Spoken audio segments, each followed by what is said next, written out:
What's happening, people? I'm what you need. You watch my video. If you like what you're seeing, you can share, subscribe, comment, donate via Western Union or MoneyGram, right?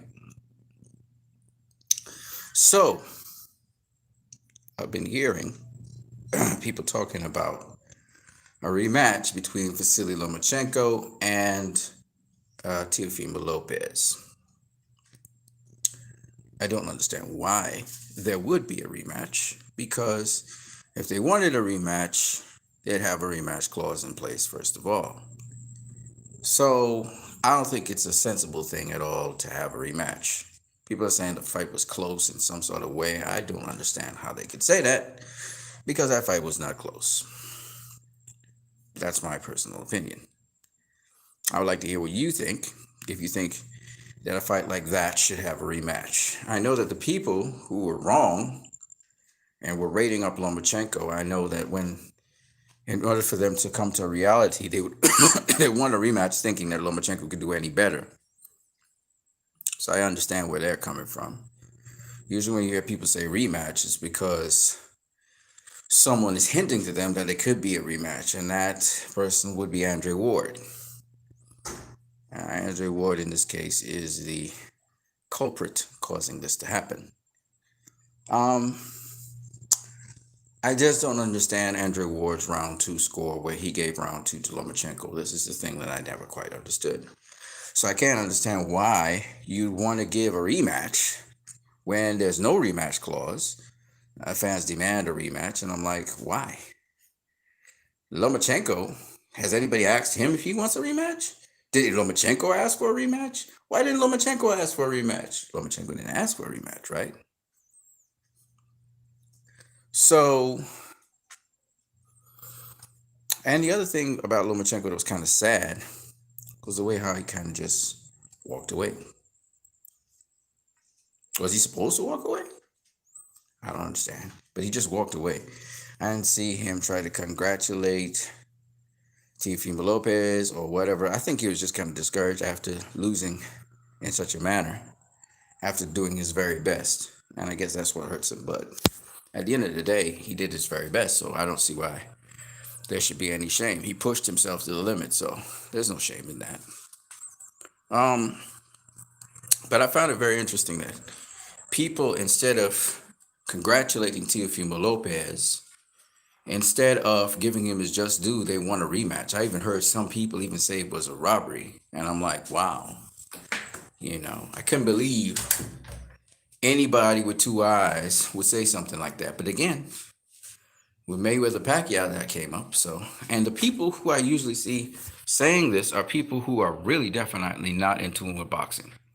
They're in tune with fighters probably, but not in tune with boxing, or they know names, or they associate themselves with people. And I don't believe in making excuses, and I don't believe in people distorting the truth to get to bend reality to fit them. So I don't believe in that. But what do you guys think about rematch? Second point. Should Teofimo Lopez go on to face Devin Haney? Would that be something you fans would want to see? Seeing that Devin Haney is the WBC regular, I call it, regular champion. I don't think it's the primary title. I think the primary title goes to Teofimo Lopez, even though the primary title is a really stupid named belt called the franchise championship belt. I think it's just ridiculous. And I'm sorry, but Marissa Suleiman, this is for you. As a fan of the sport of boxing, as of late, the WBC has been doing some really stupid stuff. Okay? And I'm not saying that the WBC didn't do stupid things in the past, but this franchise belt, please just get rid of it. And let's just have the WBC title and have people fight for it. We get it.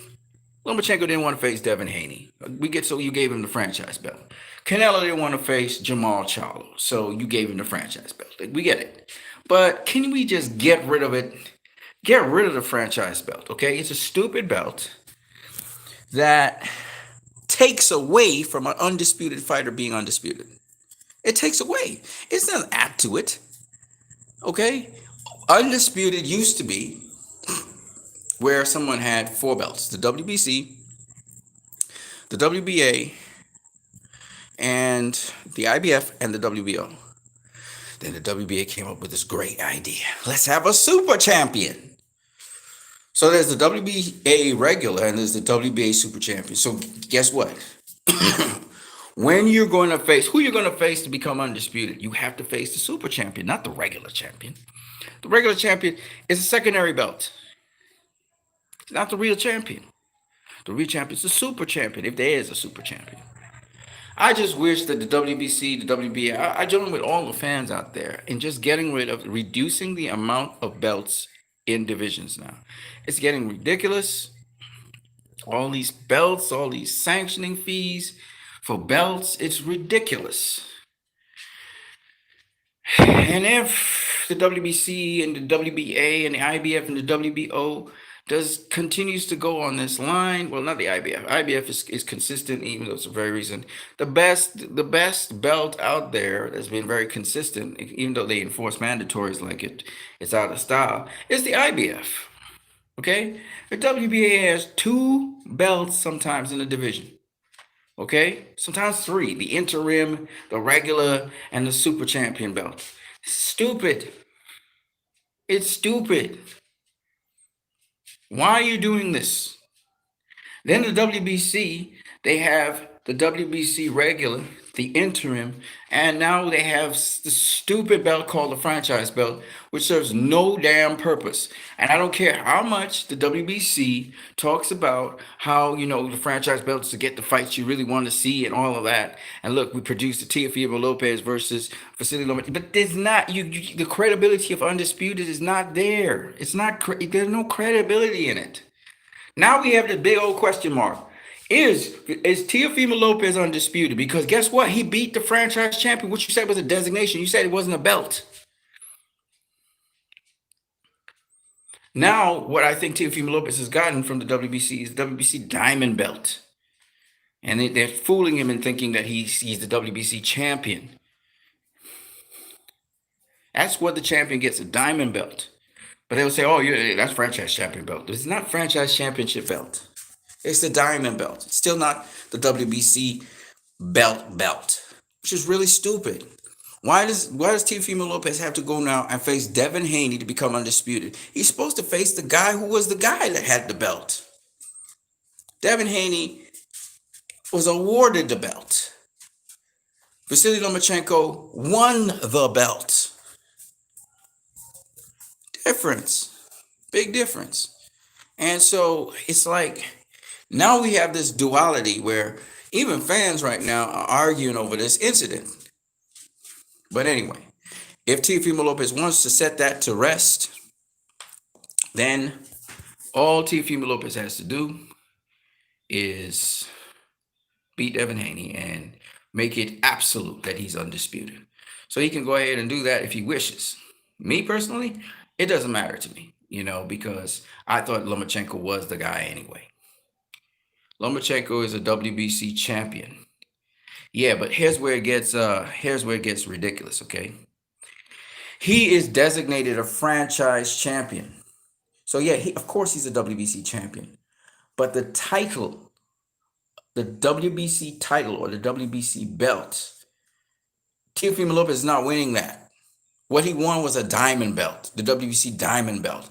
And I wish Teofimo Lopez would check it out to make sure it's not the franchise belt. And if Mauricio Suleiman's saying it's the franchise belt, then he changed the definition of what the franchise belt is, which makes it even more stupid because now this is just an arbitrary term, franchise belt, that could be changed by definition to whatever the WBC wants it to be, which is ridiculous. Okay? So I just wish that the WBC would just throw that thing out of the way and just have the regular WBC championship. Okay? Just get it back to the one belt and forget about, all these mandatory things, oh man, you had to face your mandatory. Okay, well, if he has to face his mandatory, let him face his mandatory. Okay? But if you have a unification fight, That always has precedence over any mandatory anyway. So I don't understand what is wrong with the WBC or the IBF. They know this. You have a certain space of time in which to execute the that you want to desire a unification fight, and then you just implement that. So and most sanctioning bodies, when you become a world champion, you have a voluntary before you face your mandatory. So I mean, anyhow you take it, this can work out well. I don't know why the WC decided to pull this unless it was to get these two guys to duck Devin Haney and to duck Jamal Charlo. 92 AKU says, I just got to ignore that ish. I know, man. We know who's champ now. Yeah, but still, somebody through the history of time will say, but he didn't really face the real champion. You know, when you really start looking up this stuff, you know that starts to come around the peg. I hate that stuff. I hate that stuff. 92 AKU says, if you think out too much, it's just gonna piss you off. Man, it pisses me off just thinking about it because it's so stupid. It is an unnecessary title. It is an unnecessary award given mainly for Lomachenko and Canelo to duck the two guys, the Charlo and Devin Haney. That's what they awarded them for, just to duck the fighters. And they know this. And look, Lomachenko ducked Devin Haney and he still got beat by Teofimo Lopez. So he never became undisputed. He never became undisputed. And guess what? Lomachenko's still franchise champion. So now that looks so bad because the guy got beat and he's still franchise champion. So he can still pick and choose who he wants to face. Man, that's just ridiculous, man. It's ridiculous. It's ridiculous. And we all know this. Anyway, talking about. So if Teofimo Lopez wants to do that, go the old school route and say, you know what, whatever, man. I'm gonna face Devin Haney and then I'm gonna go up to 140. I was mad props to him, you know. Devin Haney's a very good fighter, you know.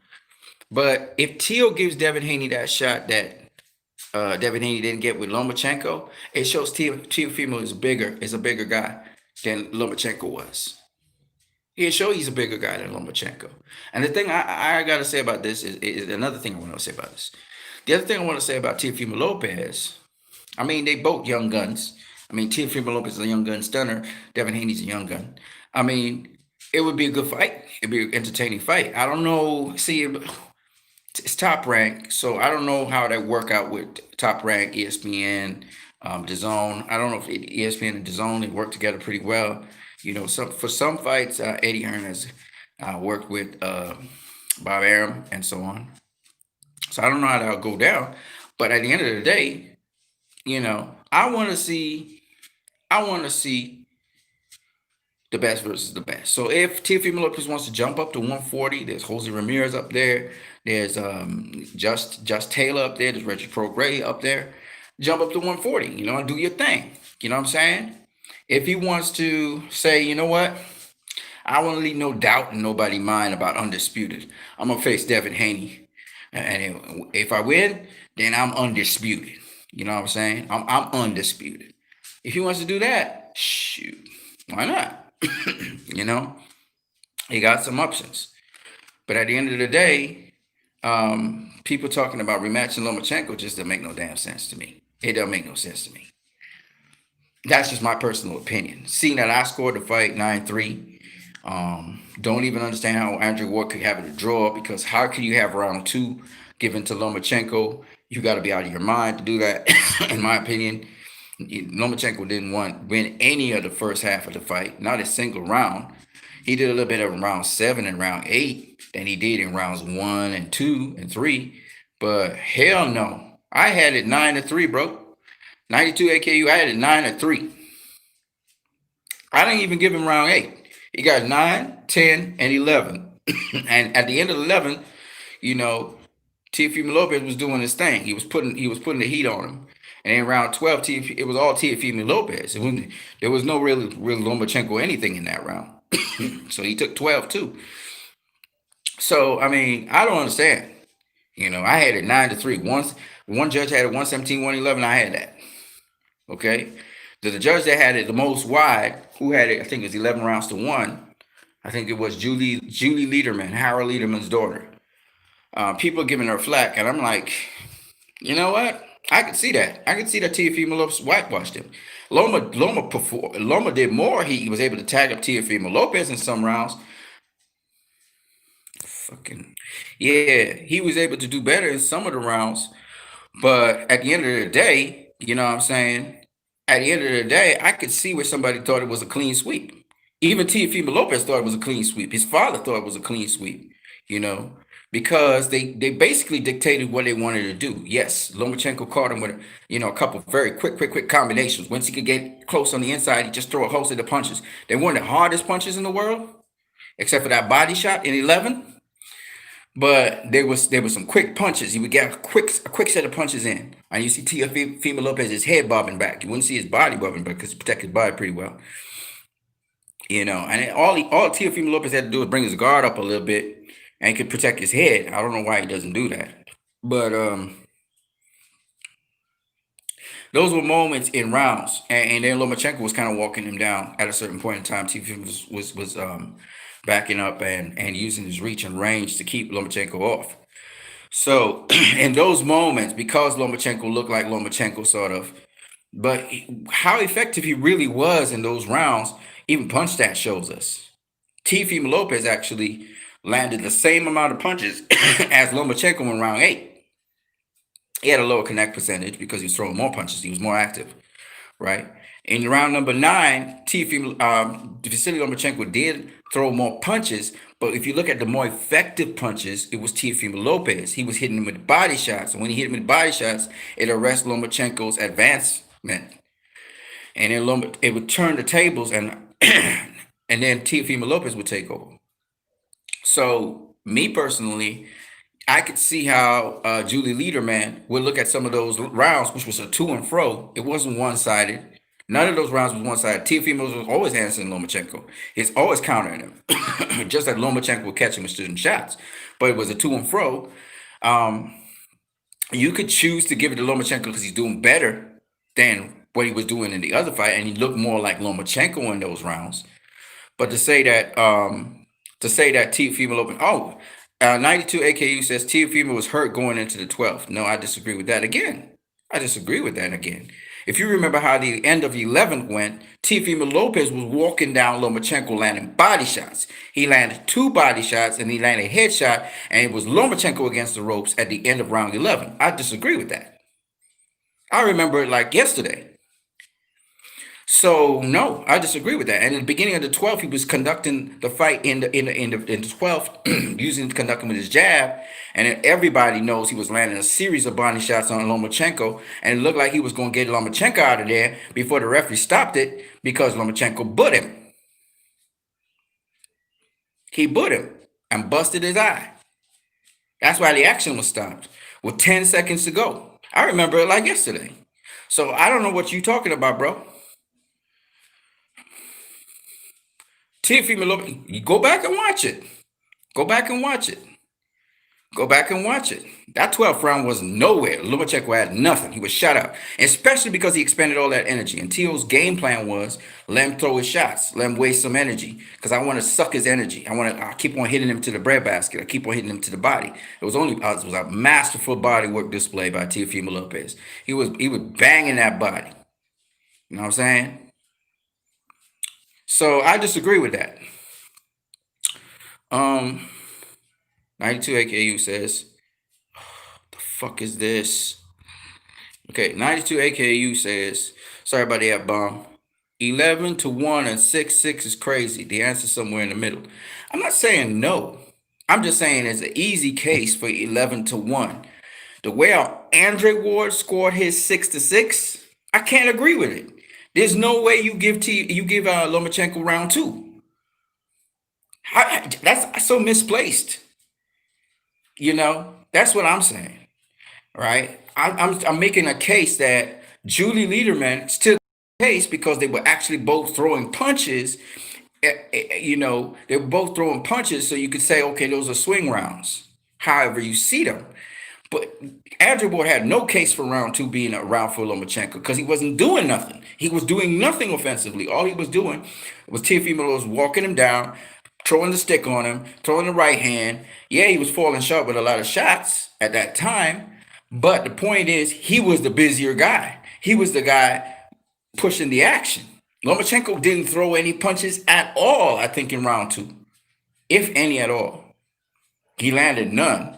So I don't understand how you can give Teofimo Lopez the first round and the second round you don't give him the second round. That makes no sense.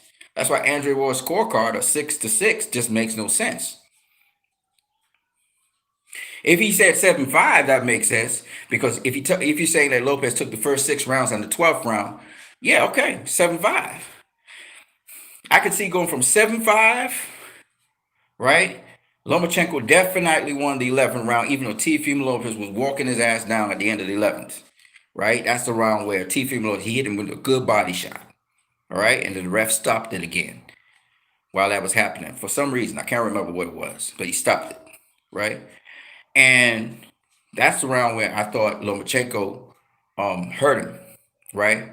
But he hurt Lomachenko as well. Like y'all playing like Lomachenko wasn't hurt. He was hurt several times in that fight. Several times with body shots. I remember the body shot that they said was low. You remember the referee said the body shot was low? Lomachenko was hurt from that shot. It was a nasty body shot.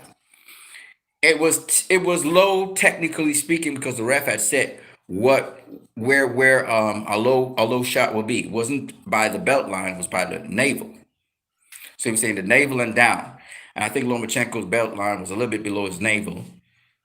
So that's why. But Lomachenko actually jumped up in the air when that shot was being thrown. So when he got hit with a shot, it hit him a little bit low, below the lower than the belt line. But that's not because of Teofimo Lopez's fault. So when the ref warned Teofimo Lopez, I was like, shit. Lomachenko jumping up in the air because he getting hit with a body shot. All right, sorry about that. We just kind of lost signal because the internet stupid sometimes here, and it just cuts. Okay, but let me get to you guys' responses and things you guys are saying. Um, yeah, Teofimo was hurting 11-1. Hell no, says 92 AKU. I said I can make a case for it. I never said that. I never said that. That was the score of the fight. But 11-1 could happen. All right, it could happen because, like I was saying, and I keep on saying, I can't justify Ward's scorecard. He just imagined something because Loma wasn't even throwing anything in that round. You can't give that round to Loma because he's not throwing anything. Teofimo Lomas at least landed one or two body shots, and he was throwing shots. Loma wasn't throwing anything. Would you give Loma defense for the role, the round, but he's not the ring general because he's not doing what he wants to do. So I thought Andrew Ward was in love with Teofimo Lopez, and he kind of lost his logic and reasoning. Just K says, salute what you need. Salute to Just K out there. Jehom Humelmaz HD. T was about to stop Loma on the 12th. The referee was on some BS. Yes, sir. Yes, sir. 92 AKU says, every woman judge is trash. Yo, I don't know what your issue is with women judges, but I'm not going to go there, bro. You know, like I said before, Adelaide Bird, I always agreed with her. The 9-3 score that she gave for Canelo versus Triple G, I agree with that. And I do agree with Julie Lederman that it's possible you could have it 11-1. I could see it as a possibility. It's a reach now. It's a reach because the most I would really give it is 10-2. But I could see how a judge could call it as they call it. You understand what I'm saying? I'm not saying that that's what happened, but I can make a case for it. I thought I remember I gave Lomachenko 3 rounds. I gave him the 9th, 10th, and 11th. You know, even though in each of those rounds, Teofimo Lopez was doing some great body work in each of those rounds, but I'm just saying. Just K says, salute what you need to. Pitchlet Smith. Pitchlet Smith, shout out to you, brother. No, Loma landed the best short of round 2. Go watch it. That don't mean nothing. What I mean?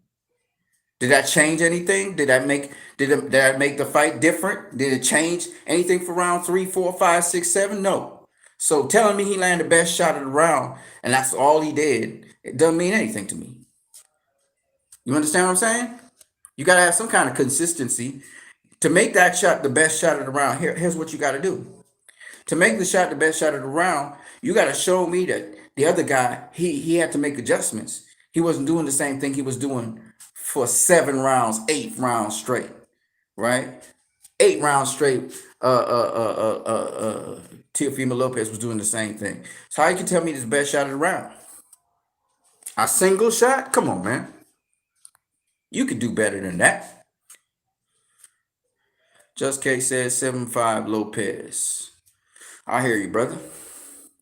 Yeah, you got rounds 1 to 6 and 12, I'm assuming. Yeah, I could see that.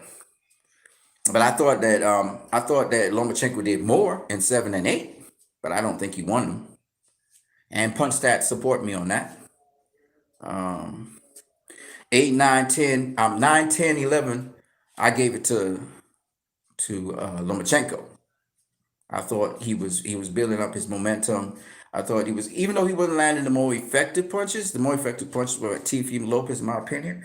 And you saw the results of that. I thought that I'll give it to Lomachenko because he needed something. But definitely he took round 11. Round 11 is where he hit him with the body shot. It was a very good body shot. And Lopez was able to take it. But I thought the ref stopped the action for whatever reason. I don't know what's wrong with that ref. That ref kind of that ref kind of messed up things. Just as the momentum's about to shift in Loma's favor, the ref gonna stop the fight. As the fight about to shift into Teofimo Lopez's favor, the ref gonna stop the fight. You know what I mean? I didn't know what the ref problem was, man. he just got he got involved at the awkwardest moments, like the moment where it's about to go down. He'd be like, you know what? Let me just stop the fight right here. You know, telling Teofimo Lopez, keep it up. I was like, if the first one I think was in I don't know if it was round 6 or 7, where Lopez hit him with that body shot, and Loma just bent over. And then he gave that pretend like it was a low blow. That wasn't no fucking low blow. Come on now. He got away with it, right? And he was using his head. Loma was using his head a lot in that fight. And don't tell me about Orthodox versus Southpaw. He was putting his head down and coming in on Teofimo Lopez. That's why Lopez had to push him off with the forearm. He's coming in with his head. It's crazy. He was trying some rough out Salida shit. It is what it is, though. He had to do his best, and he did his best. He just came up short. And I told y'all Loma was gonna have to fight, and he fought. He fought. He didn't box. He fought. Boy got true grit. The right man won until showed that he was true champion. For sure, for sure. In the 12th. Boxing usually shit itself when it has lots of eyeballs. Glad it wasn't the case last night. I can't either. Yeah, yeah, yeah. That's one thing. Because, actually, a lot of people thought Tito was going to get robbed. They thought that they would give it to Loma. But nope. Nope. They gave it strong to Tito. They gave it strong. They saw it as it wasn't even close. None of them judges saw it as close. They didn't see it as a close fight. And mainly because Tio was controlling the fight almost all the way to the 12th. That was more of a Teofimo Lopez fight than was a Lomachenko fight to a certain degree. Because Tio kind of controlled the pace. Loma really turned it up in the 9th, 10th, and 11th. But even when he was turning it up, if you pay attention, because Loma don't always put full leverage into his punches. He hit you with 1, 2 quick shots, and then he would hit you with a really hard one. Because of that, he really couldn't trouble Teal like he really wanted to, because he's so used to throwing fast punches in bunches, but not really with full leverage on him. Whereas Teal was sharp, and he was hard. Like, his punches were impactful. That's why when you tell me, in round 2, Loma landed the harder punch, maybe he landed a more flashy looking punch, maybe, but it probably wasn't the harder punch. I think Teal was throwing the jab like a real hard, stiff jab. He was throwing punches with power. When he hit Loma with those body shots, you actually heard it crack, pow. You could feel the savage force. Remember Jerron Innocent, you know, um, Bud Crawford, and Errol Spence, how they rip those punches, they really rip it. Like it's sharp and it's hard. And he was really sharp on point. He got a little bit less sharp in the eighth, ninth, 10th, but then he started sharpening back up in the 11th and 12th. You know what I'm saying? He was real sharp. But yeah, the boxing scientist, what's up, man? I don't know what boxing match Ward was looking at. He scored at 140. I know, brother. I don't know what boxing match he was. He wasn't so far off though. But it's like he was hoping and praying that Loma could catch back up. So his scorecard was like weird. Like he had round 2 for Loma, so that because obviously Tio swept. I had Tio sweeping the first 8. Like the fight was over. It was like Lomachenko was really trying to take him out now. Lomachenko he wasn't playing no more. He was trying to knock Teofimo Lopez out. That's what he was doing. That's why he just threw caution to win and just started fighting. Because it was like he realized I lost this fight already. I was 6 rounds down. He and his dad knew this. That's why his dad said turn it up. And Loma turned it up. I gotta give him props for that. He turned it up. He was taking a lot of punishment to do what he was doing, because Teofimo Lopez was working that body, boy. He was just landing some nasty body shots, and Loma was taking it, and he was coming. I told y'all that's how Loma is. He's not a punk. He can fight, and he really brought it on. And he was ready to go out on the shield. He was like, "Fuck this! I gotta get the win. I gotta get the dub. I gotta knock this guy out." But the problem with him is he throws fast shots, but not all of them have steam on them. You see? And where that would have overwhelmed other guys because they don't have the cardio to go the distance with him. And when he landed his hard shot, take him out of the game. Teal was ready for that. And Teal was responding. He was ripping some nasty rights to the body. He was still throwing his uppercuts and stuff, but they weren't necessarily landing. But the body shots, that was the difference in that fight. The body shots. That Loma didn't have the steam he really wanted to have. He would have had a lot more steam if Teofimo Lopez wasn't working his body like that, because Loma was in better condition than Teo was. Much better condition. But Teo's a bigger guy than him, so all of that helped Teo to absorb the punishment better. And then of course he was using his defense. He was moving his head a little bit. But Loma's fast. He's like Pacquiao. He hits you like 3, 4, 5 shots. Bop, bop, bop, bop, bop, bop. And you see Teo's head going like this. Loma's quick, man. Especially putting his punches together. So, but Teo's fast too. He's like a viper fast, like sniper fast. He's very sharp. So it was really exciting to watch. I'm not gonna lie to you. It was really exciting to watch. Buxton, yes sir, it was surprising. Lopez was very sharp. I didn't doubt him by much, but he definitely made a believer out of me. See, that's what I was telling you guys. I saw him do some of that stuff in the amateurs, and I told y'all he wasn't flat-footed. A lot of people talking about he flat-footed. He's not flat-footed. And his foot speed, he could keep up with the speed of Lomachenko. You know what I mean? So, yeah, I don't see that fight as close. And basically, I'm saying to people, look, man, why we need a rematch? What's the point of the rematch? What does that accomplish? Teal need to either move up in weight, or if he's going to have one more fight, get somebody fresh, somebody from his own era. It's a new era. You know what I'm saying? It's ushered in now the new guys, the young guns. Y'all should be really excited about this, because this means we're going to see matchups of all kinds of these young guns right now. We got Josh Taylor up in 140. Jose Ramirez at 140. We got Regis Prograis at 140. Who's going to be facing Juan Herelda, who's undefeated at 140. Anybody know who Ron Herelda is? He got an interesting style. He could walk you down, and be Mexican and throw lots of combinations, or he could box off the back foot. You know what I'm saying? Like if he's slick and black. You know what I mean? So if y'all don't know who Juan Herelda is, watch when Regis Prograis face him next week. I think it is, or it's on the other card of Javante versus Leo Santa Cruz. Leo Santa Cruz. He a veteran now. He a OG, you know what I'm saying? But I'm just saying, man, now it's the young guns era, man. Y'all should be excited about this shit. Tio just knocked down the door. And Tio said, it's our time now. It's the Josh Taylor's time, right? You know, Errol Spence and them era is almost over. They like OGs now. They like vets. You see how time passes so fast, so rapidly?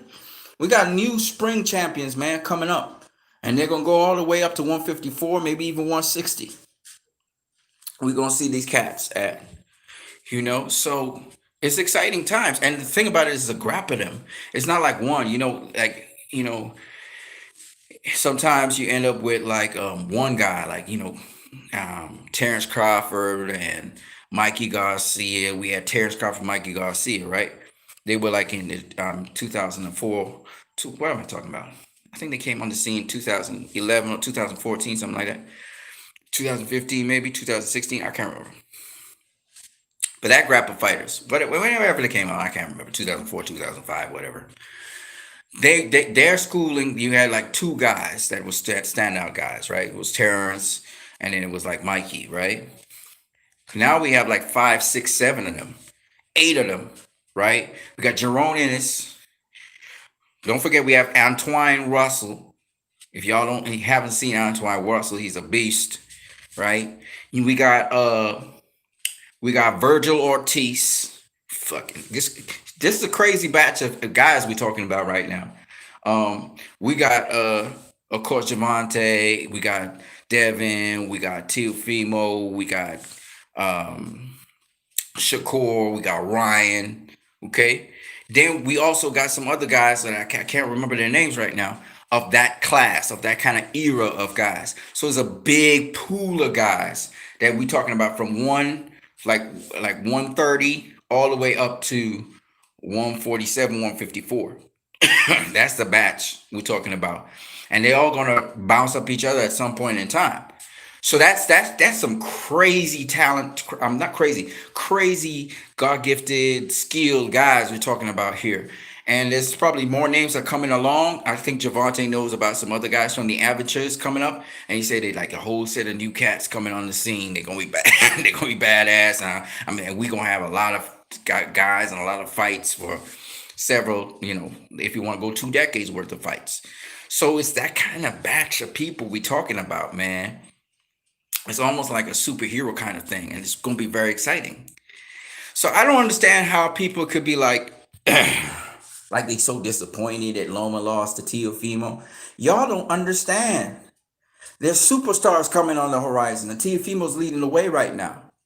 He's like the guy heading the first lap of a NASCAR race or something. So if you guys don't understand that, man, y'all in for some big surprises, man. And these new cats on the scene, they got new ways of doing things and interesting ways of marketing themselves and so on to appeal to the video gamers and stuff. It's gonna be great, man.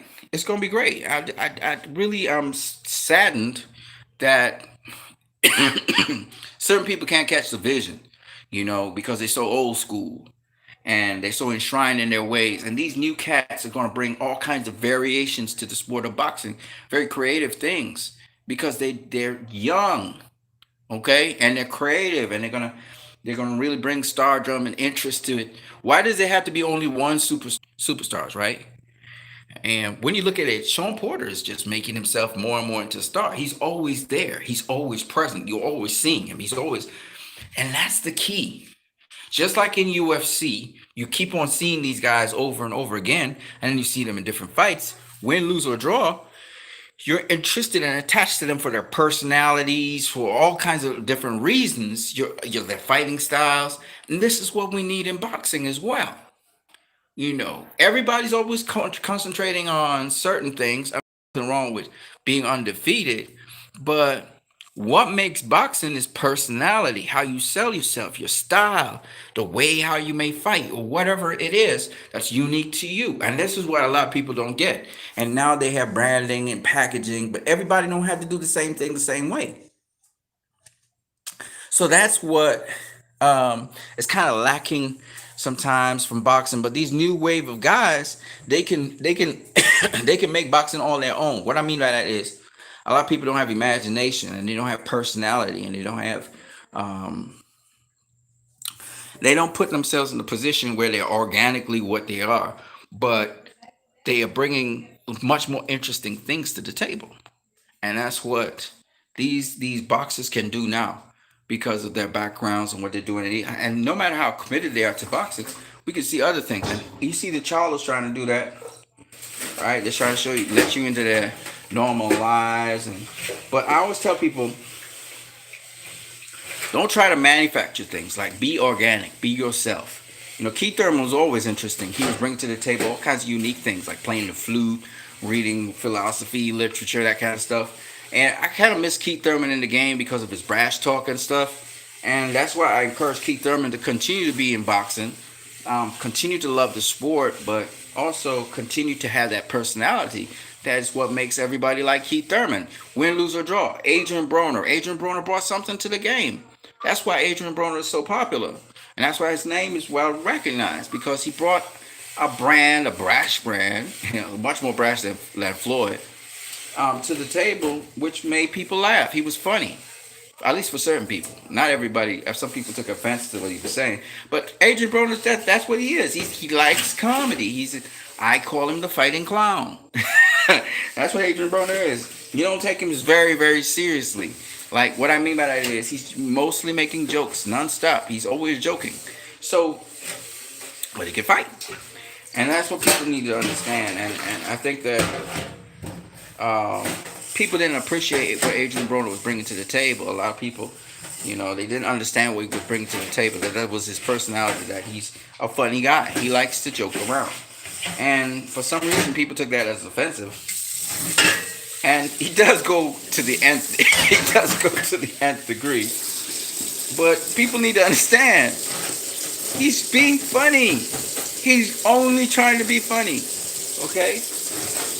And it's sad, because when you take that away from the sport of boxing, personality, you know what sold fights back in the day? People loved it when guys would mug each other and they show that they don't like each other at all, and you can feel the intensity. And some of that is selling the fight. Muhammad Ali was perfect at it.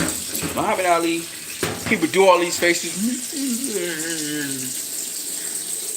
right? Muhammad Ali would do crazy shit like that, and he put up his hands and and sometimes he really provoked his opponent, and the opponent really ticked off, and the opponent just wants to hit him. You know what I'm saying? And they actually throw hands and shit. But that's entertainment. But it doesn't have to be just that way.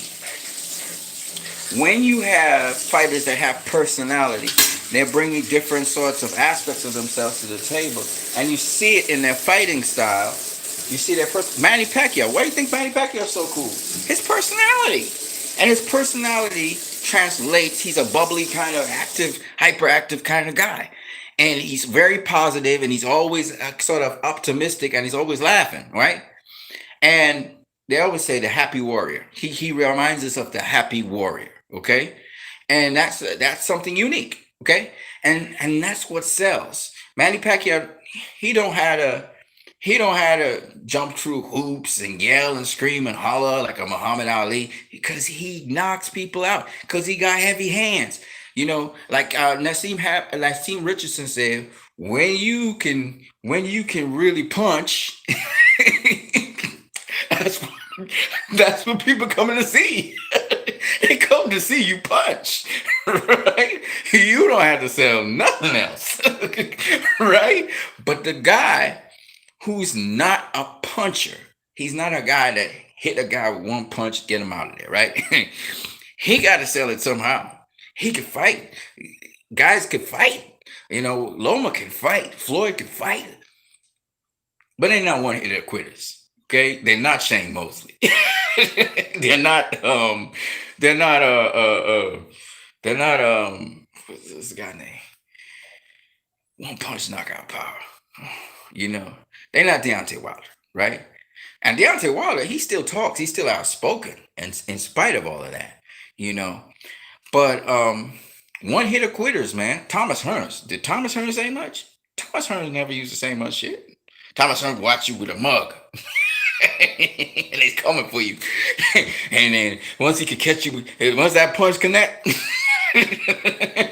right, right, and he got knocked out. Hearns got knocked out. Pacquiao got knocked out. Ernie Schaefer's got knocked out. Deontay Wilder got knocked out. Mike Tyson got knocked out. But because they can punch, right? Because they can punch, nobody gets tired of seeing them fight. Because what do you know? You know you could, once there's a fight, somebody gonna get knocked out. Right? That's the entertainment there. Because the ultimate thing for a casual fan is to see knockouts, right? So if there's a guy that can produce that for you, what was so great about Gennady Golovkin? Why everybody was so crazy about him? Because he could punch. Right? He could punch, right? So sometimes you have to become more there's a lot of different variety in boxing because there's so many different styles in boxing, right? So the cool thing about boxing, you know, is that, you know, you got guys who could punch, right? But then you got other guys who could fight, right? Then you got guys who could punch and fight, right? Then you got guys who could fight, but they could fight in a controlled manner, which we call box, right? They could also fight. As I said before, Lomachenko could fight, and we saw him fight, okay? Floyd could fight, right? But they're not one-hitter quitters. They had to hit you 3, 4, 5 punches or accumulate punches over time or set up their punches to knock you clear out cold. You know what I'm saying? They could beat you down. That's what they can do. Muhammad Ali couldn't punch. He's not a one-hitter quitter. He wasn't the Ernie Schaefer's. He wasn't the George Foreman. He wasn't the Rob Lyle, right? He wasn't even a Lennox Lewis. Lennox Lewis hit you with the right hand, you going down, right? He had to set it up. He had to throw combinations. He had to catch you off guard. You know, he wasn't a one-hitter quitter, right? But he was a heavyweight and he was fast. So usually he catch people with punches they didn't see, and that's what dropped him, like Sonny Liston with the pull counter. So, well, he called the anchor punch, but really, this is a pull counter. So Muhammad Ali was creative like that, but he never used to get guys out early. He didn't just come out and start your guy. You saw what George Foreman did to Joe Frazier. Joe Frazier, people thought it was funny, but it wasn't funny for Joe. You know what I'm saying? Because Joe would get up. He'd get up. He'd try to charge at George Foreman, and he'd get knocked back down. You see him actually spring off his foot. Boing!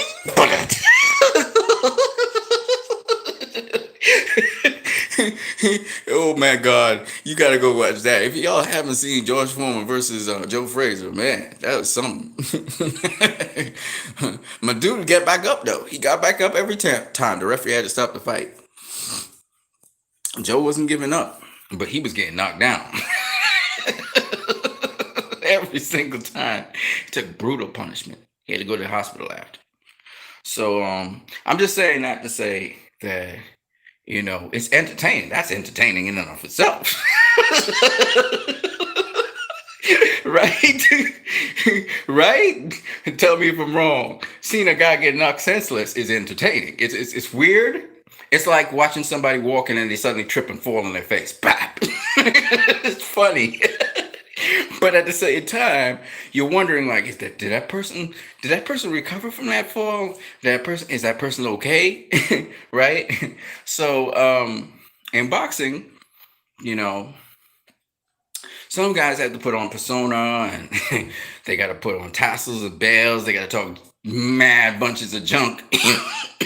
And then they got to find appropriate opposition that look like they can knock them out punch drunk, right? And sometimes get the whole audience against them just to get people interested in watching the fights that they do. Whereas other guys, they don't have to do that. But the point is, the personality. Having that diversity, having that variety in boxing is what's so interesting about the sport. And with these young cats coming up, different ones of them can do different things. Teofimo Lopez, he's a one hitter. He's a one hitter quitter, and he's quick. He's fast. We call it young gun stunner. That's what at least Coach Calvin said. And Coach Calvin called the fight too. He called the fight. He said Tia was gonna win this fight. And then when we were watching the actual fight, he actually said, "Well, Tia won that fight." You know, he knew what he was saying. And Tia won the fight, man. And of course, Coach Calvin knows Teofimo Lopez as well. But the thing about it is that you know different personalities, and it's nice seeing these fighters behind the scenes, but also it's nice to see their personas as they go to the ring, and what they do in the ring. And I think this is where we can have not just one superstar but several superstars, because I think personality sells things more than when people get attached to your personality, when people get attached to you. Manny Pacquiao, it doesn't matter if he get knocked out 12 times. People gonna love him anyway. You see what I'm saying? Because they got attached to his personality.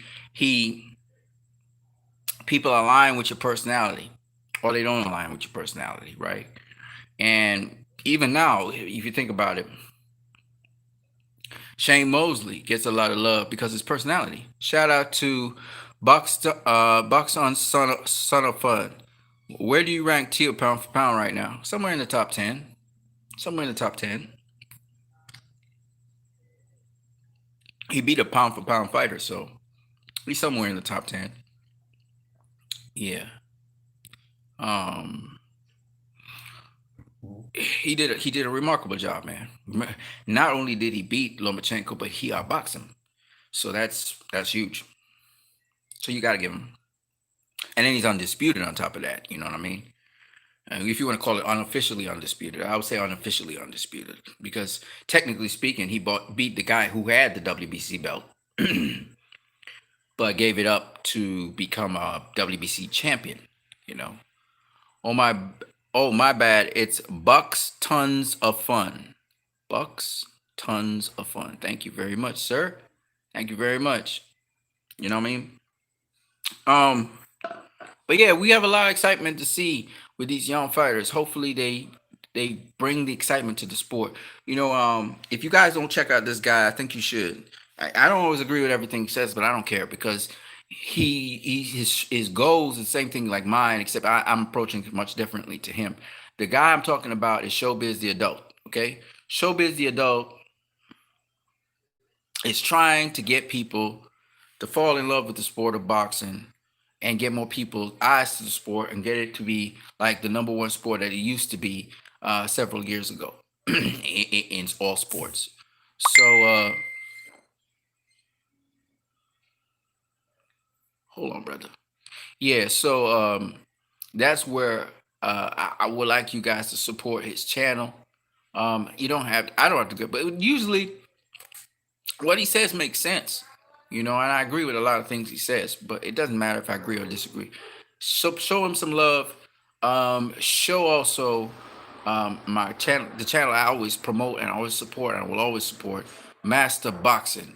Master Boxing with Coach Eric Bradley. I think Coach Eric Bradley got it as well. He also realized that Teofimo Lopez was going to win this fight, and he called it, I think, as well. I didn't see it to confirm, but I think he probably came to that conclusion as well, because I think more of the insightful people like Blue Blood Sports TV, Joe Abib, myself, G Funky. I think these guys saw the same things I started to see, and they were in the same mind as I was. We don't always agree on everything, but I think they all called it as well. That's facts. I'm part of that community. Awesome, man. Bucks, tons of fun. Shout out to you, brother. I want to say that you know, this is the whole point of my channel. My channel's goal is somewhat similar to um Showbiz and Showbiz Partners, in that what I strive to do is really just, but I want to more I want to more educate fellow fans like myself in the sport of boxing, talk about boxing, and I don't really have any agenda at all of any kind. You know, it's another guy you guys should check out. But I keep on forgetting his name. He's from Michigan. Um, I watch it. I don't agree with everything he says either, but he's cool. One of you guys introduced me to him actually, and I went and started checking out his channel. And I was like, hey, I like this guy's vibe. I'm subscribed to him. I forgot what his name is though. Oh, it's coming to me. Well, if it doesn't come to me, it doesn't come to me. But yeah, man. I always believe that if you're going to be in the sport, hold on a second, you should at least know what it's about.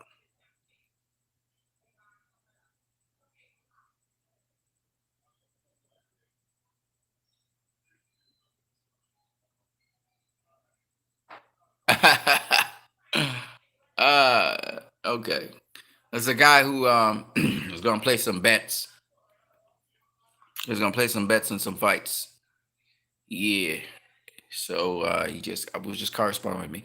So yeah, peoples, this is basically it. This is all I gotta say for now on that topic. We've been very lengthy. Hopefully the next 2 to 3 videos you get from me are just gonna be maybe breakdowns of Lopez versus Loma, maybe very brief.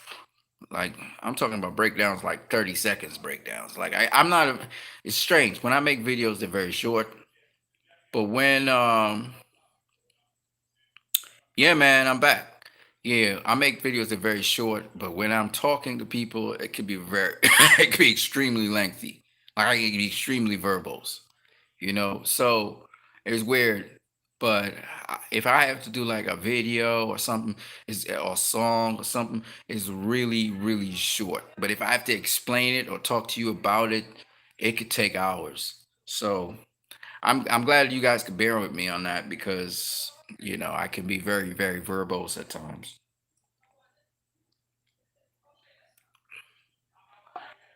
Yeah, I agree with you, man. 92 AKU says Teal's in the top 10 now, not the top 5. I think top 10. I don't know about top 5. I don't know about top 5, but he's definitely in the top 10 pound for pound fighters right now. Yeah, of course. Because he beat a pound for pound fighter. So yeah, of course. Somewhere maybe he may be ranked somewhere, maybe number 7, maybe number 7, number 8. I have to think about who the top 10 pound for pound fighters are right now. Because he's never been in pound for pound. So you can't just go from not being in pound for pound all the way up to the top 5. I don't think so. I agree with you. Uh, 92 AKU, he had to do more to really solidify his pound for pound status because a lot of these pound for pound guys were in the top 5 did a lot to solidify their status, right? They had consistency, etc. So even if you beat a top 5 pound for pound fighter, doesn't mean you go into the top 5 where they were. So I agree with that. You have to work your way up into there. You got to earn it.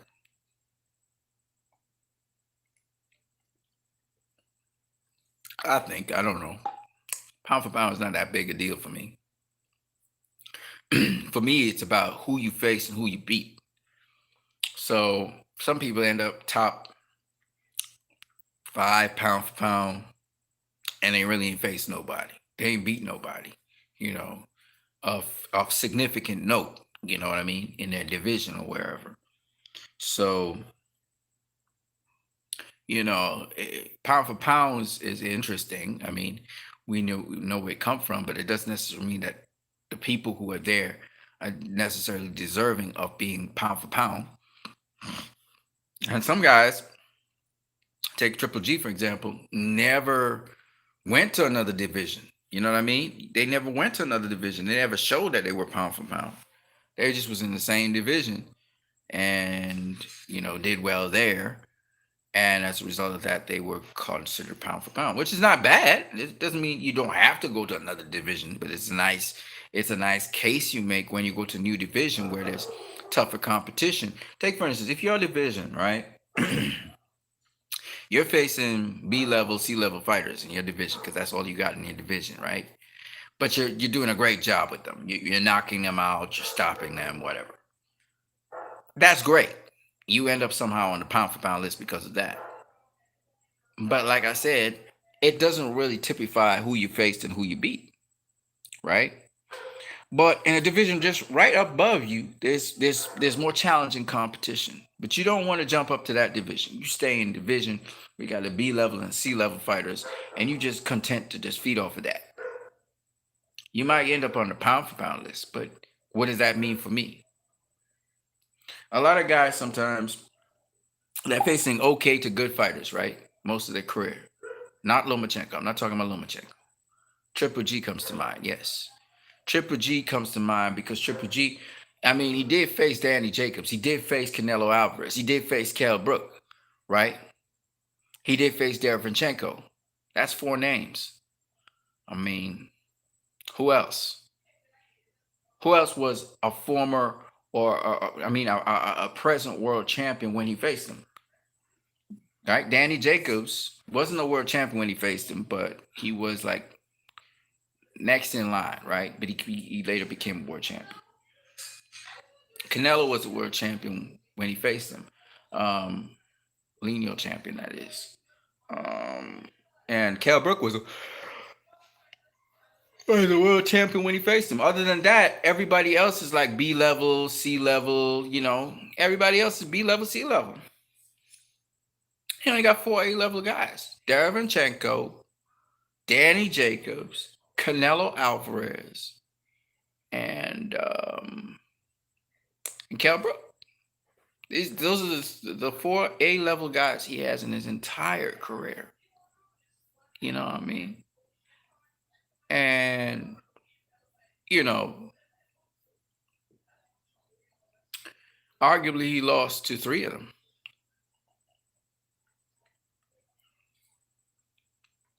You know, and he had what makes him what they say is a Hall of Fame material is the record he was setting. He didn't beat any records, but the record he was approaching, where he was stopping everybody, 20 successive KOs or something like that. You know, I mean, that's what Triple G comes down to. When you look at it, who are the really top tier guys that he faced? Right? Canelo, Jacobs, Derevyanchenko, and Kell Brook. It's four names. You know what I mean? 92 AKU says GGG was smart to stay at 160. He got two cameo fights. Four names is a lot. There are top fighters that have like one.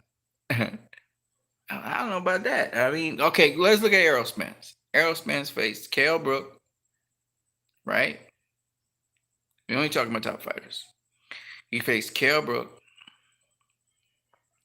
Sean Porter, Mikey Garcia, uh, Kell Brook, Sean Porter, Mikey Garcia. I think that's about it. Lamont Peterson, if you want to include Lamont Peterson, because he was a top tier guy. But he didn't really have a real title. So, four guys. He's not going to face Danny Garcia. That's five. That's five. He has not been a world champion as long as Triple G. Right? But Triple G's going in the Hall of Fame based off of that, right? But Errol Spence is not going in the Hall of Fame off of that. Understand what I'm saying? I mean, Errol Spence's career is a long one, but I'm just saying. You know. The other thing is, I mean, Triple G faced one potential future Hall of Fame, which would be Canelo. But he never got a win over him. But it's good that he faced him. You know what I mean? But he didn't get any wins over him. People will say, well, Triple G beat him in the first fight. No. We got to go with the official score. The official scorecard. He didn't get no win over him. He lost to him. But he's going in the Boxing Hall of Fame. You know what I'm saying? I'm just showing you something. Um,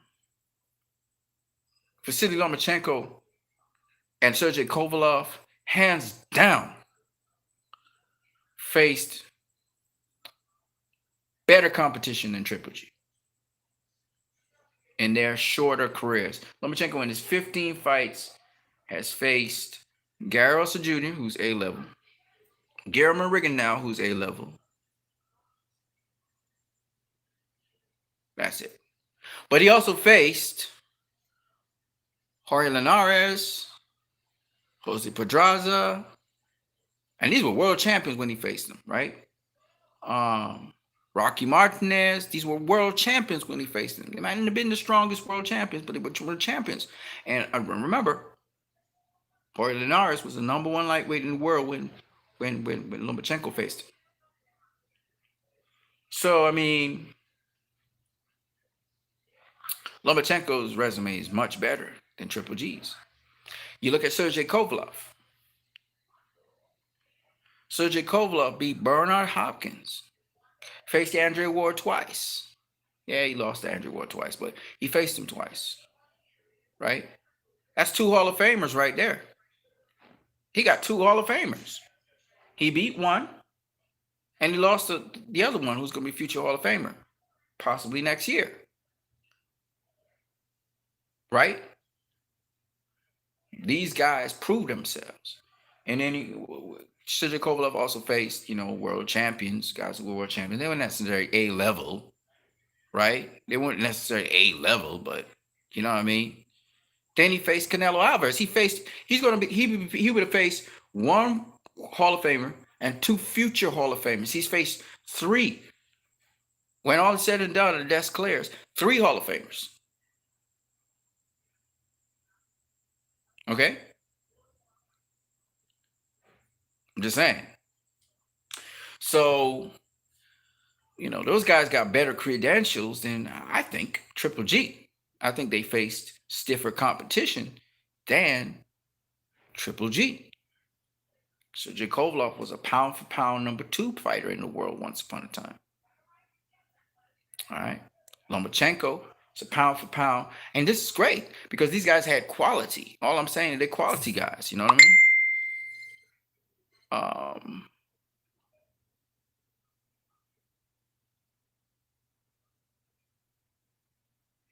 92 AKU says, low. Arguably, he beat all of them. Arguably, who beat all of who? Let's look at Charlo, Tank, and Mikey. Why are we looking at them? Charlo, Tank, and Mikey. Why am I looking at those guys? You really want to go there? You really want to go there? Because those are youngins. And they've been facing mostly youngins. Triple D's an old dude. He been in the game longer than Charlo. He been in the game longer than Tank. He been in the game longer than... Who's the other guy you say? Been in the game longer than Mikey, man. He been in the game for a while. Mikey faced some really great names. He definitely faced Errol Spence, who might be a future Hall of Famer when all is said and done. It's too early to say.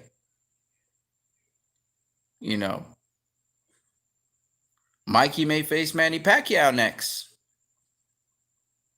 That's definitely a certified Hall of Famer.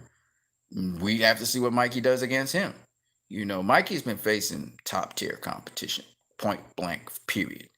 A-level fighters. He's faced Errol Spence, right? He faced Jesse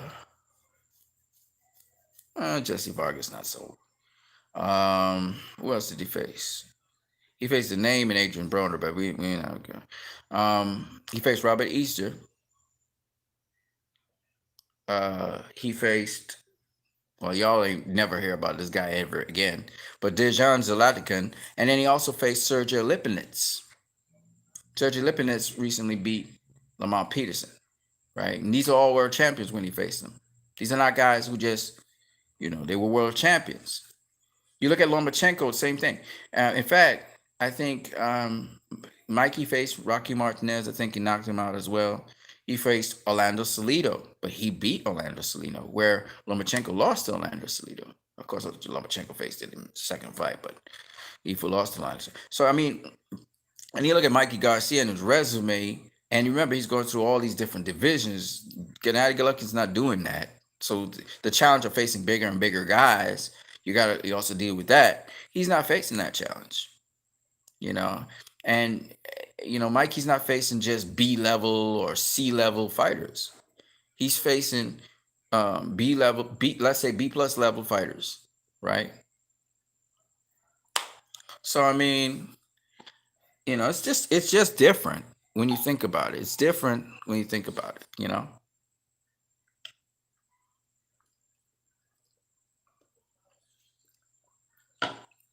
I mean, people defend Triple G. I understand, but I mean, as a 92 AQ says, I know I disagree. GGG gets credit for Canelo, just like Pac gets it for Timothy Bradley. Pacquiao beat Timothy Bradley. He beat him twice. So of course he's going to get credit for Timothy Bradley. He dropped him the third time. He dropped him twice. I mean, so he's going to get credit for Timothy Bradley. That doesn't mean that Timothy Bradley didn't beat him the first time. That doesn't mean that Jeff Horn didn't beat him the first time. Y'all make it like, these guys were like Mayweather or something. Like they were immaculate. Look, they weren't Mayweather. Okay, they used to get beat. They have a style that sometimes can get beat, and there's nothing wrong with that. That's not why I like Pacquiao. That's not why the whole world likes Pacquiao. Okay, the world likes Pacquiao because of who he is. He's also accomplished a hell of a lot, but he's who he is as a person as well. People like that. They dig it. And like I said, people love Triple G because he just used to knock people out. That's what they come for. Drama show, man. Come on. GGG was ducked a lot. I'm not saying no. I'm not saying no. But a lot of it was hype. Mikey and Charlo are over 30. And that doesn't mean nothing. That's not young. Yeah, okay, but Triple G's like 39 now. So what do you want to say? He's a decade older than him. Come on, man. Let it go. I'll defend GGG because it's easy. What do you defend? I don't understand. I am showing you that there are guys who they've spent most of their career and they've faced just a few people who are worth talking about. Who you face and who you beat's more important than how much of this you did and how many belts you got and all these other things. And he even came up short in becoming undisputed. He came up short with that. Right? His goal was to become undisputed. He didn't get it. And it is what it is. And my thing is this. I tell everybody, my thing is this. When you overhype a fighter, which is what people did with Triple G, this is where the pushback comes. And when you bash on fighters who are actually the real deal, I see people bashing on Canelo. Now, Canelo has done some stupid things to make people bash on him, but that's besides the point. The point is, when people bash on Canelo because he beat their Triple G, this is why people are bashing on Canelo, because they wanted to feed Canelo to see Canelo get knocked out, because they felt that Canelo was a diva and he was calling all his shots. This is why people don't like Canelo, okay? And they say he's not fighting Mexican style and blah, blah, blah, blah, blah. They have hate for Canelo, and it's cool. But when you're putting down Canelo to boost up this guy who ain't even accomplished a fifth of what Canelo's accomplished. Canelo went up to light heavyweight and faced Sergey Kovalev, something Triple G will never ever do in his whole entire career. We all know this, right? Triple G's not looking to face Jamal Charlo. He ain't looking to face Demetrius Andrade. He ain't looking to face Erislandy Lara. He never looked to face Andre Ward. He didn't look to face, he didn't want to face Canelo at no catch weight. He was a diva. Nobody talks about Triple G being a diva, right? Right now, Canelo's in all the trouble with DAZN. But what Triple G do? What is Triple G doing? He want to face some unnamed guy who's his mandatory. That's what Triple G want. But The zone's accommodating Triple G, but they putting pressure on Canelo. Come on, man. Everybody want to talk about Canelo's ducking Charlo and Demetrius Andrews as if Triple G didn't do that. As if he didn't duck both of them. So yes, people have ducked Triple G. Cotto didn't face him. Sergio Martinez didn't face him. But let's not blow it out of proportion now. Let's not blow it out of proportion. He hasn't accomplished as much as Lomachenko, and Lomachenko only got 16 fights. He hasn't accomplished as much as Sergey Kovalev. Sergey Kovalev had less fights than him. But he's entertaining as heck. I'm not gonna lie. An elite fighter just knocking people out left, right, and center is fun. So I get why people like him. And he said drama show. I love it. He as an entertainer, beautiful stuff. Drama show. Gotta love it. Right? But we gotta be realistic about him.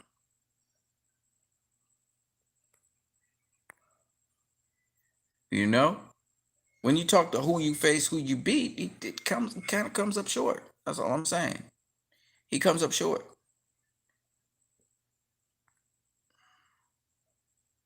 I don't hate him or anything like that. Come on, man. Gigi was lucky to win a dissension against Derevyanchenko. Keep him away from the young boys. Of course. Again, Bucks tons of fun. You understand it, man. You understand the game. You know, Derevyanchenko beat his ass. Should have gotten the decision, but it's all good.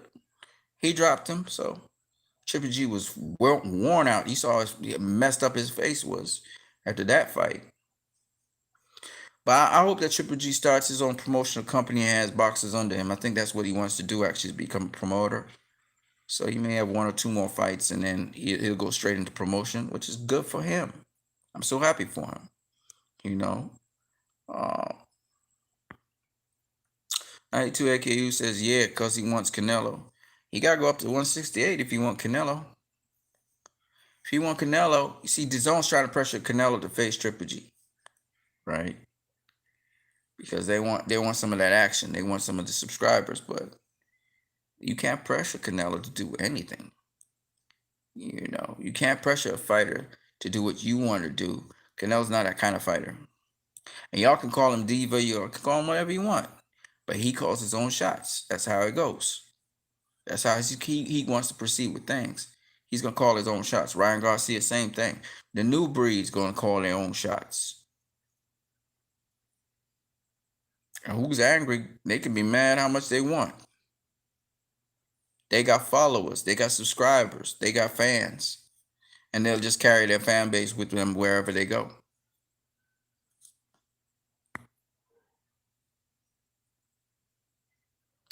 '92 AKU says, many felt Triple G beat Canelo in the first fight. Who do you have, Chavez or Sweet Pea?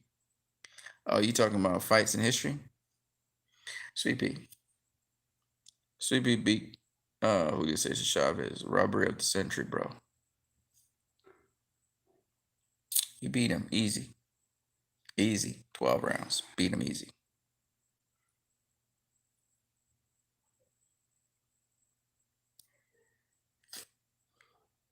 And Canelo beat Golovkin easy the first fight. And then the second fight, he changed up styles. He did like Tyson Fury. Tyson Fury outboxed Deontay Wilder the first fight. And then the second fight, Tyson Fury brought the heat to him. And Canelo brought the heat to Triple G as well. Second fight.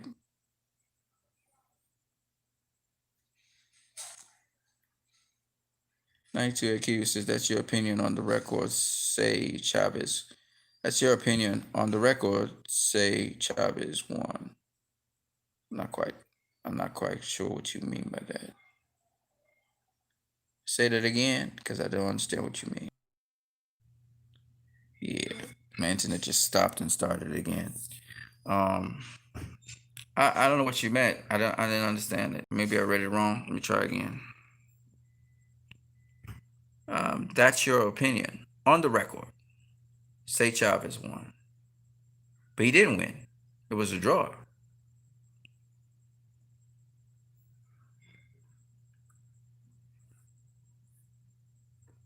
The judges had Chavez winning. No, no, you didn't watch the fight. The fight was a draw. The fight was a draw.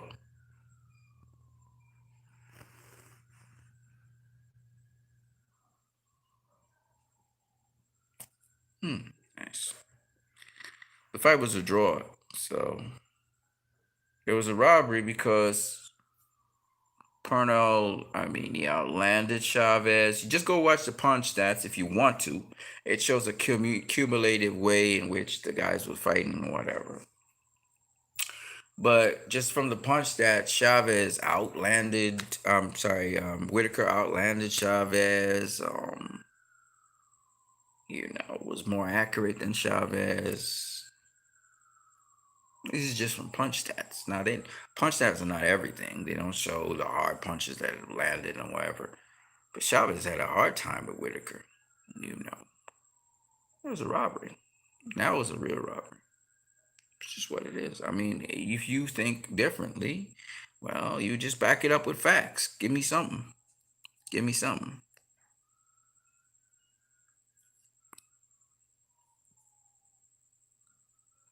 92 AKU says, what the fuck? Sweet Pea got robbed. Yeah, of course. 92 AKU says GGG outlanded Canelo in the first fight. Well, let me see if I can help you with this. Canelo landed more power punches than Triple G. Right? He outlanded him in power punches, and he had a higher connect percentage. Triple G, they say, threw more jabs. Right? In the Pernell Whitaker, Julio says, Chavez contest, Whitaker threw more jabs. Whitaker threw more power punches. Whitaker landed more jabs. Whitaker landed more power punches. In the Oscar De La Hoya fight, had a higher connect percentage.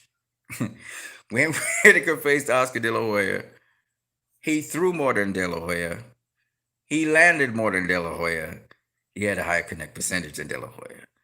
These are what I call robbery fights because it doesn't necessarily mean everything's correct because remember, not all punches are equal. Now, in the Triple G fight, they were counting jabs that are called touch jabs. All they do is find the range to be able to help you land your power punches. Triple G was trying to set up his power punches. Those touch jabs are they were not effective in the fight. And remember, it's about being effective. So sometimes the punch stats show a guy jabbing another dude. But what's the jab for?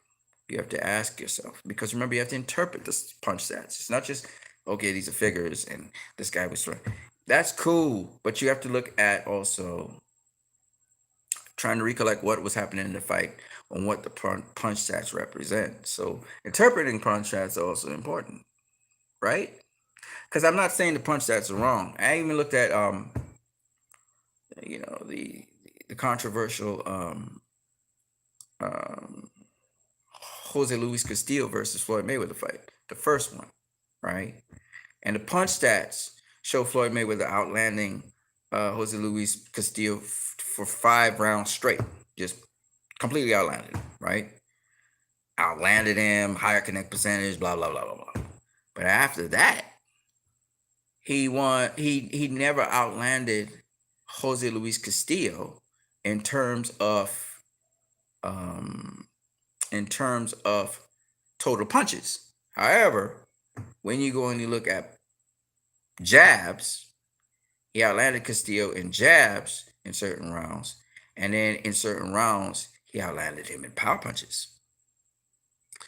So you have to be able to interpret the punch stats. What does that mean? So it's those kinds of things. So for example, with Gennady Golovkin versus Canelo Alvarez, Gennady Golovkin was using his jab.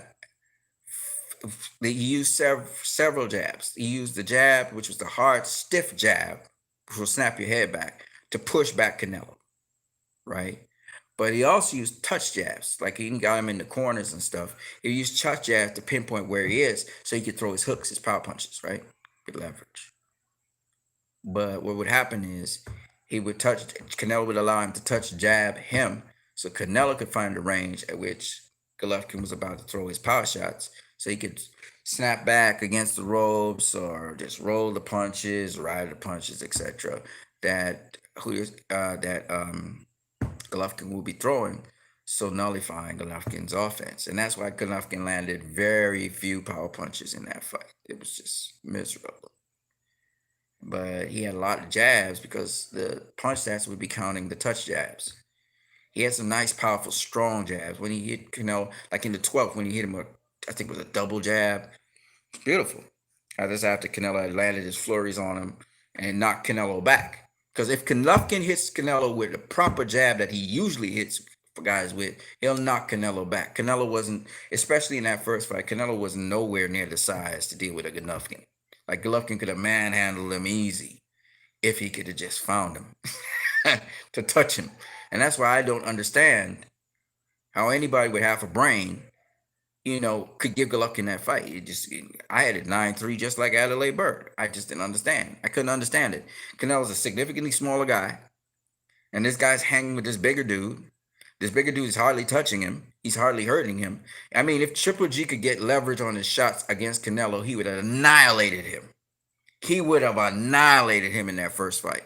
So I never quite understood because Triple G was just bigger. He was bigger than Canelo and everything. Canelo was landing, tattooing him with shots, and Triple G was eating those things up. Why? Because he was bigger than Canelo. It's very amazing that a lot of people can even fathom in their mind that Canelo lost that fight. I just don't understand it because just the skill and the tools that Canelo was using to nullify Triple G's power and his offense.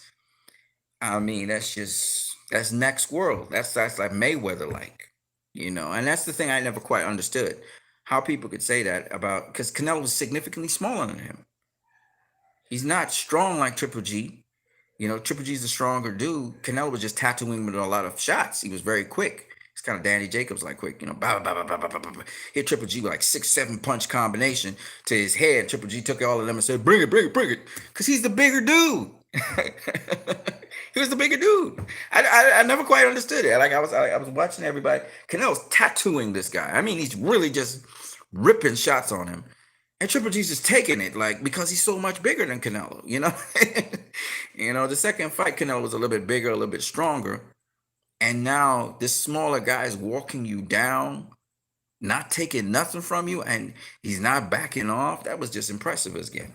That reminded me of Floyd walking down Canelo when he was walking him down. I mean, that was crazy. A little dude walking down a bigger dude, walking him down. That's why when I saw Lomachenko taking the fight to Teofimo Lopez, I was very impressed with that. He was eating shots though. He was eating he was eating shots to do that. But it was very impressive because Lomachenko's not a true lightweight, right? This is at least what they say. He's sturdy, man. He's strong. But Teofimo might have taken him out of the game. But the point I'm making is I don't know how people see things, right? I see boxing probably I don't understand. I don't really know how people see boxing, but I see boxing in a way like I'm looking at what the fighter's going up against. Canelo's not this big dude at that time. He wasn't. He was big for like a 154 pounder. He was a big 154 pounder, but he wasn't a middleweight. Like he hadn't fought at middleweight. He wasn't fighting middleweights. Like even Miguel Cotto wasn't a middleweight. And even Canelo going up to 175, he's not a 175 pounder, right? But he pushed it. I'm hearing him talking about cruiserweight and heavyweight, and I hear, what is it? WBC wants to open a new weight class, some kind of nonsense like that. I don't even understand why they would want to do something like that. But anyway, WBC be doing some whack stuff these days.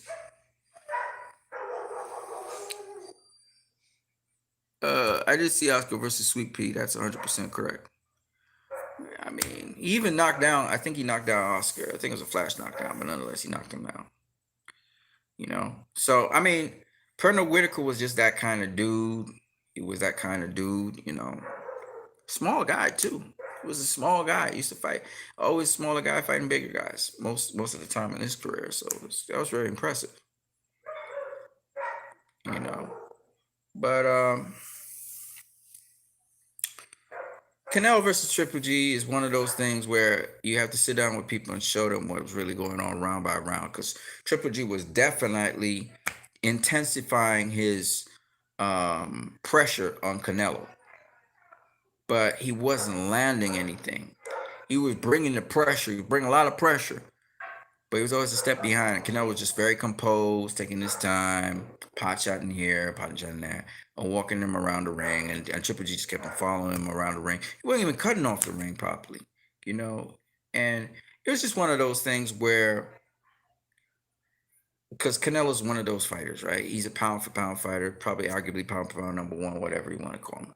But he's a pound for pound fighter. And one of the things about Canelo is that, you know, he has that unique skill where he's comfortable on the ropes. He could just stay on the ropes and stay right on the ropes, and you could throw a myriad of punches, and if one hits him, you know, God bless you.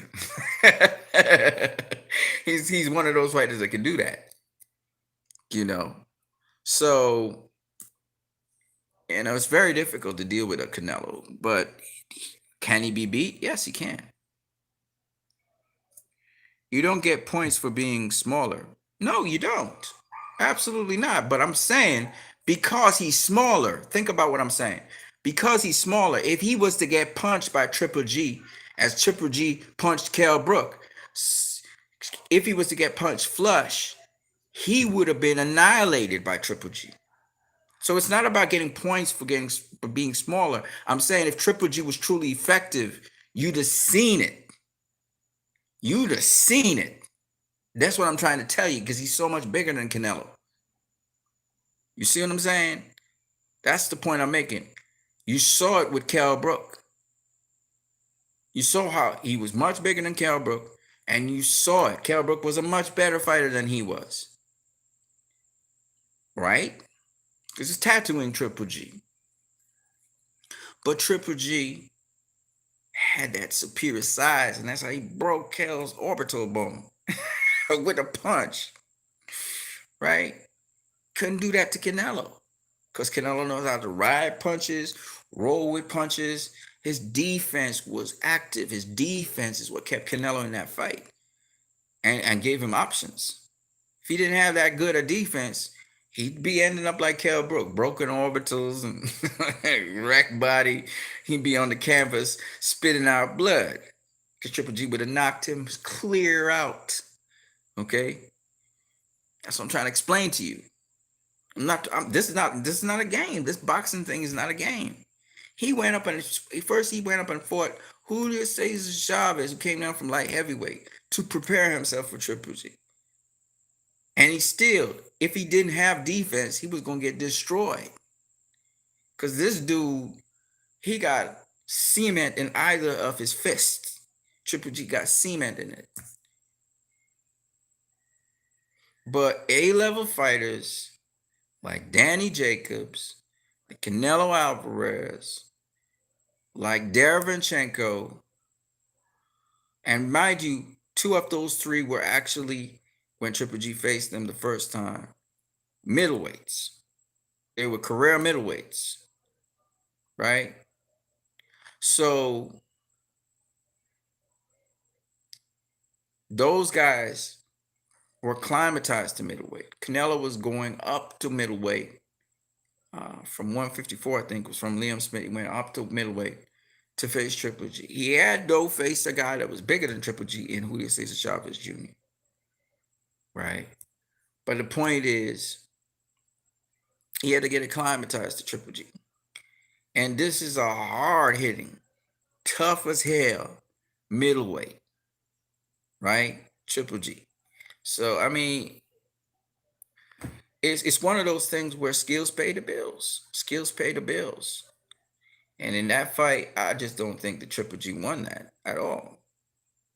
because Canelo was making him miss, making him pay. Okay, he was pot shotting him here, pot shotting him there. He wasn't throwing a whole bunch of combinations. He wasn't usually walking down the fighter like he walked down other fighters, right? Because he had to be careful. You got to keep his defense tight. He's not a big dude. If you're not a big dude like that, and you're not acclimatized to that weight class like that, you wouldn't be walking down a bigger dude like that. Now, when he got acclimatized, and by the second fight, he got acclimatized. He was walking down big dude. He was even taking some shots from Triple G. You know what I mean? It's different, you know. And that prepared him to walk down Sergey Kovalov. So his first thing, I think his first time facing a big dude was with Julio Cesar Chavez Jr., right? He went and he actually was walking down Julio Cesar Chavez Jr. So when he faced Triple G, he was strong enough at least to stay in there and not get annihilated. And he stayed behind his defense, and that was that. When he fought Triple G the second time, he stayed behind his defense again, kept it tight. He got hit with some shots. He got headbutted sometimes, but he got hit with some shots. But he was tattooing Triple G. He was trying to get him out of there. He was trying to get Triple G out of there. By the 11th, 12th round, he realized I couldn't get him out of there. So he just boxed him. And I'm not saying it was clean, clean, clean, clean, clean, because Triple G did get some rounds. Triple G did land some stuff.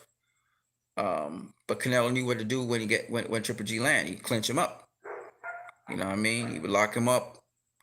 He would move. He would change range and distance, stay just out of range, just out of distance. That kind of thing. If he got hurt. And he did get hurt several times. Canelo got hurt several times against Triple G.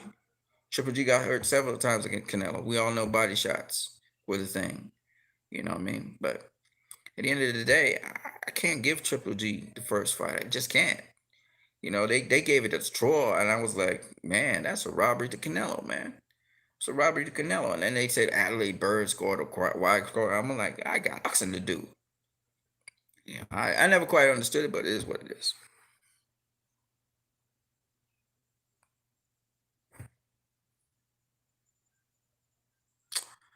Night 2 AKU says, I explain next time. It's hard to rebuttal when you have to type now, man. Yeah, I know what you mean, bro. Yeah, that's right. Sometime you can jump up on thing. I mean, I just want to hear your point of view on the thing. I'm not gonna say nothing. I just listen to your point of view on it, and that's what you need. Anyways, people, man, I need to wrap it up. 42 minutes, 43 seconds. It's been good talking with you guys. I see a lot of people show their likes to this video. Thank you so very much for it. A lot of you guys can start your own channels also and do your own thing. Intangible Boxing, he kind of got the strength to start his own channel, and he did his thing, man. 92 AKU says, we'll just have to agree to disagree, but maybe we can agree on this. I just keep on forgetting the what is this? Maybe we can agree on this. I just the keep forgetting by Michael McDonald. Fire. I just heard. Keep forgetting. What? Okay. Never mind. That was confusing.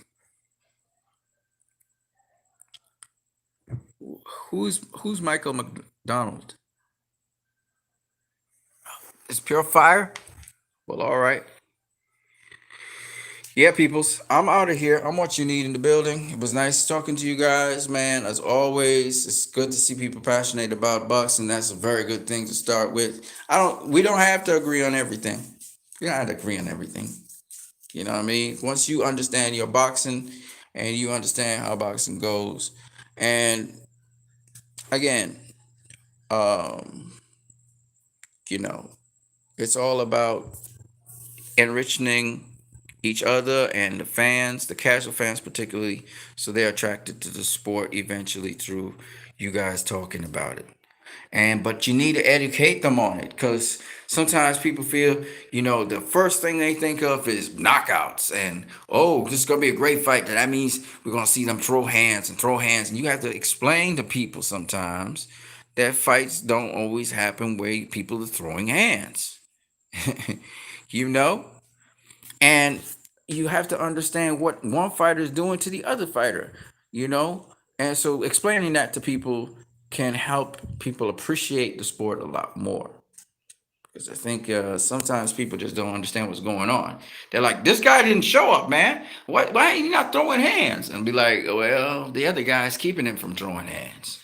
See, because when he wants to throw his hands this way, which he usually is used to doing, and get himself in the position to throw his hands this way, the other guy's stopping him from doing that by throwing his hands at the same time as he's throwing his hands. And he's catching him. So he can't just go and do what he wants to do. And so when people understand that, they understand that it's not just a straightforward, I'm going to throw my hands, you're going to throw your hands, and that's how it go. No, you know. Anyways, people, man, it's been a good time. I'll catch you guys later. What you need in the building. I spent more than enough time with you guys. I'm going to catch you guys later. Peace.